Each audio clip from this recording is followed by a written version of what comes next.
Bogus soybean बियाण्यांचा घोटाळा, शेतकऱ्यांचे मोठे नुकसान, भरपाईची मागणी, अन्यथा शिवसेनेचा आंदोलनाचा इशारा. शेगाव तालुक्यातील अनेक गावांमध्ये सन 2026च्या खरीप हंगामात पेरणीसाठी वापरण्यात आलेल्या कथित बोगस सोयाबीन बियाण्यांमुळे शेतकऱ्यांचे मोठ्या प्रमाणावर नुकसान झाल्याचा गंभीर आरोप समोर आला आहे. या प्रकरणी संबंधित बियाणे कंपन्यांवर तातडीने कारवाई करून नुकसानग्रस्त शेतकऱ्यांना भरपाई द्यावी, अशी मागणी शिवसेनेच्या वतीने तालुका कृषी अधिकाऱ्यांकडे निवेदनाद्वारे करण्यात आली आहे.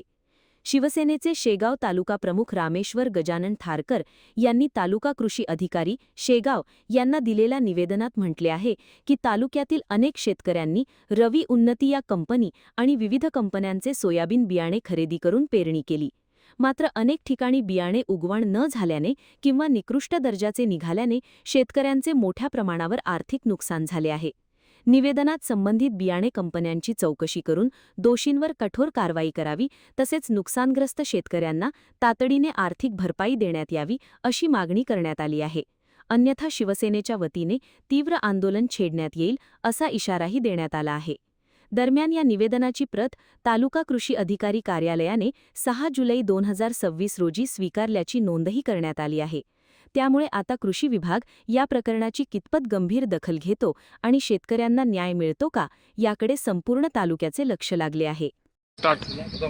आज या ठिकाणी शिवसेनेच्या तालुका व शहरच्या वतीने तालुका कृषी अधिकारी कार्यालयामध्ये शिवसेनेच्या वतीनं आज आम्ही इथं निवेदन देऊन आज एक शेतकऱ्यांचा मोर्चा आणला. इथं अगोदरच या वर्षी पाऊस कमी आहे आणि त्यात बी हे रवी सीड्सचं जे बियाणं आहे हे निघलं नाही. बऱ्याच अशा तक्रारी प्राप्त झाल्या. त्याच अनुषंगाने आज आम्ही शिवसेनेचे सर्व पदाधिकारी, तालुका कृषी अधिकारी चोपडे साहेब यांच्यासोबत चर्चा केली आणि या चर्चेतून आता सध्या असं निष्पन्न झालं की संबंधित जे कंपन्या असतील याच्यावर तात्काळ कारवाई करायची आणि आता इथं ताबडतोब इथूनच प्रत्येक ज्या ज्या शेतकऱ्यांच्या तक्रारी आल्या असतील त्या तक्रारीचं निराकरण करून त्यांच्या शेतामध्ये आजपासून जाऊन सर्वे करण्यात येतील.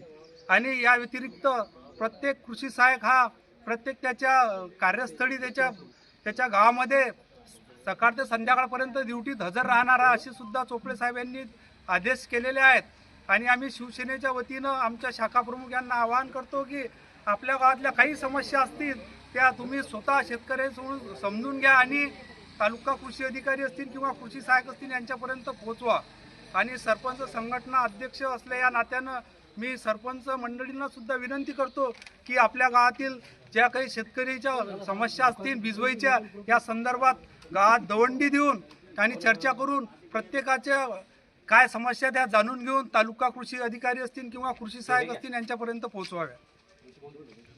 आणखी नवीन व्हिडिओ पाहण्यासाठी आमच्या देशमुख एक्सप्रेस न्यूज चॅनलला सबस्क्राईब करा, लाईक करा आणि शेअर करा.